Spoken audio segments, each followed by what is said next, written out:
유명 골프 리조트 회장 아들 미성년자 대상으로 성매매를 하고 여성 37명과의 성관계를 몰카로 불법 촬영해서 기소된 사람, 이 변호 맡으신 것에 대해서 저도 질문이 있는데요. 이 사건 최종적으로 유죄와 징역형 확정이 됐고요. 여성 인격 말살한 파렴치한을 변호한 분이 인권보호기관 수장을 하는 거 좀 부적절한 거 아닙니까? 이렇게 질문을 다른 분이 하셨더니 피고인은 방어권이 있고 그것도 헌법상 인권이다 이렇게 답변을 하셨었고요. 저도 변호사 출신인데요. 일단 후보자님, 이 사건 인권보호를 위해서 수임하신 건가요? 아니면 고액의 수임료를 받고 맡으신 건가요? 법무법인하고 계약을 했습니다. 그래서 고액 수임료와는 저는 관계가 없습니다. 그러면은 수임료 하나도 안 받고 이거 무료로 변론을 하셨나요? 아니, 그건 그 법무법인에서 받았지만은 금액이 얼마이나 여부가는 저와 제가 받는 뭐라 그럴까요?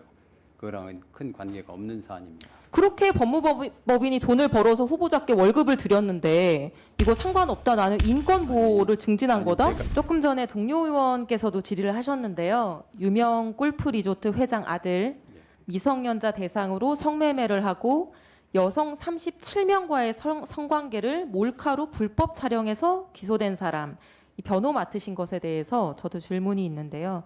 이 사건 최종적으로 유죄와 징역형 확정이 됐고요.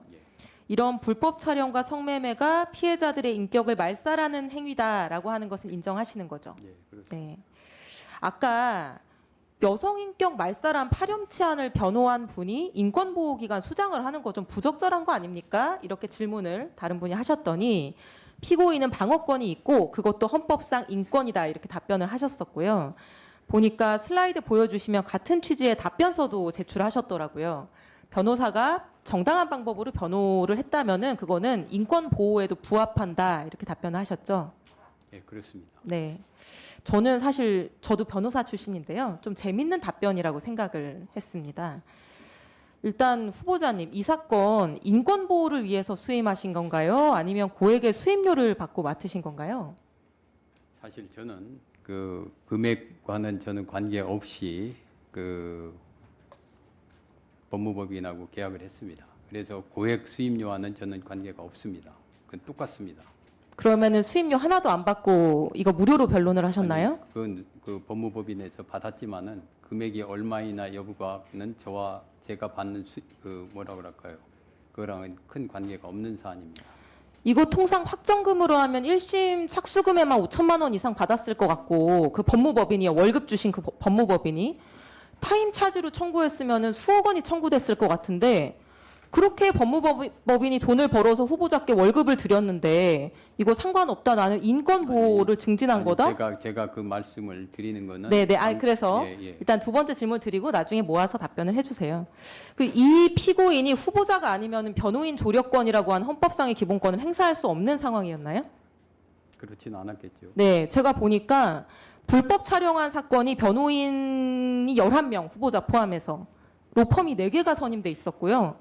성매수하고 마약한 사건은 후보자 포함해서 변호인이 14명이었습니다.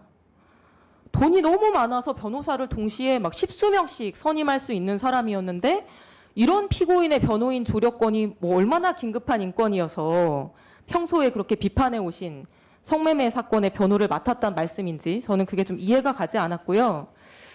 그 공직 후보자 청문회 때 법조인 출신 후보자들이 후보자와 비슷한 취지로 답변하시는 경우를 많이 봤습니다. 그러니까 물론 변호사가 피의자 변호하는 게 위법도 아니고 뭐 영업의 자유의 영역이죠. 그리고 모든 피의자에게는 변호인 조력권이 있는 것도 맞습니다. 그러나 모든 피고인이 변호인 조력권을 가진다는 것과 이런 인격말살, 성매매, 불법 촬영 범죄자를 변호해서 돈을 벌고 이익을 추구한 사람이 인권보호기관의 수장이 될 자격이 있는가? 이 두 개는 완전히 별개의 문제거든요. 그래서 이것이 그 답변이 저는 부적절한 답변으로 보이고 그런 의견을 드리겠습니다. 다음 질문 드리겠는데요. 후보자님, 지금 인권위 권고에 대해서 수용률이 어느 정도 되는지 알고 계십니까? 수용률이요. 구체적인 숫자는 지금 기억이 네. 나지 않습니다. 뭐 일부 수용 이런 거 제외하고 권고 자체가 이제 수용이 된 거는 2018년에는 한 86% 수용이 됐었는데요. 지금 점점 떨어져서 5년 동안 20포인트가 떨어졌습니다. 그래서 슬라이드 보시는 바와 같이 2023년에는 66%. 그러니까 인권위가 어렵게 조사하고 힘들게 뭐 결론 도출해서 권고를 하는데 10건 중에 6건만 수용이 된다는 거예요. 근데 불수용한 사례들을 보면은 뭐 여성 프리랜서가 출산을 이유로 일방적인 계약 해지를 당했는데 이게 출산 불이익 대책 수립하고 복귀 방안 마련해라. 근데 불수용. 휠체어 이용 장애인을 위해서 경사로를 설치하라. 불수용. 그러니까 상식적인 내용이라고도 볼 수 있는데 합리적인 이유 없이 거절한 경우가 많거든요.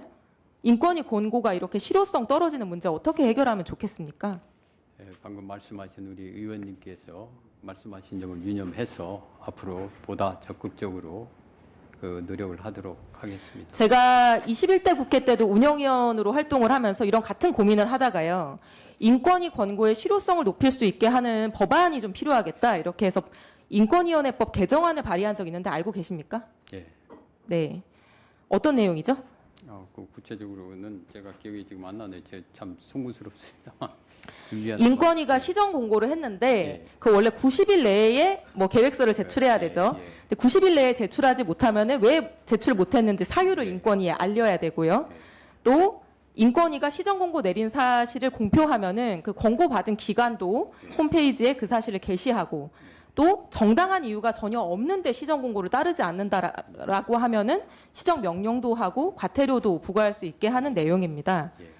이 법안에 대해서는 뭐 찬성 의견도 있고 반대 의견도 당연히 있을 수 있는데요. 후보자는 어떻게 생각하시나요? 일단 그 제 혼자 결정한 사안은 아니기 때문에 그 위원님께서 오늘 말씀해 주시는 내용을 적극적으로 한번 필요성이 있을 수 네, 있다는 부분 네. 일단 필요성이 있다는 건 예, 인정하시나요? 위원님 말씀에 그 고려할 만한 충분한 사유가 있다 이런 생각이 듭니다. 근데요, 슬라이드를 보여주시면 5번 슬라이드. 후보자께서 공동대표를 최근까지도 맡고 계시는 보건법률가회에서 성명서를 발표한 적이 있습니다. 예. 제가 이 성명서를 보고 너무 무서웠는데요. 동성애와 동성혼 조장을 획책하는 차별금지법의 우회 입법 시도이고 철회하지 않을 경우에 끝까지 책임을 묻겠다 뭐 이런 건 거예요. 다음 슬라이드도 보여주시면은 이게 제가 표현이 좀 무서워서 긁어왔는데 국가인권위원회 권한 강화는 법치주의를 위협하고 국민의 자유를 억압하는 새로운 전제주의의 등장을 의미한다. 국가인권위원회의 심사와 개입이 강제되어 국민은 전제주의 체제하에 노예가 될 것이다. 제가 발의한 법안이 전제주의 체제하에 노예를 만드는 법치주의 파괴 법안이라고 하는 게 후보자께서 공동대표를 맡고 계신 단체의 공식 입장인데 그 입장에 대해서 동의하시나요? 예, 말씀을 드리겠습니다. 제가 이 기독법률가 회에 주도적인 역할을 한 건 아닙니다. 의전에도 말씀을 드렸지만은 거기에는 상임대표 한 분이 계시고 공동대표는 8분이 있고 그 다음에 운영위원회가 있습니다. 그 운영위원회 중심으로 이것이 운영되고 그래서 그런 모든 발표가 어떤 누구 그 사전 동의를 받고 이렇게 나갔는지는 않는 형식으로 되어 있습니다. 그래서 제가 이 부분에 대해서 구체적으로 막 뭘 했다 이런 기억이 없습니다. 이 내용 자체에 동의하시는 건 아니란 말씀이신 거죠? 이런 부분에 대해서는 지금 보니까 반드시 이렇게까지 나가야 될 필요가 있었나 하는 생각을 갖습니다.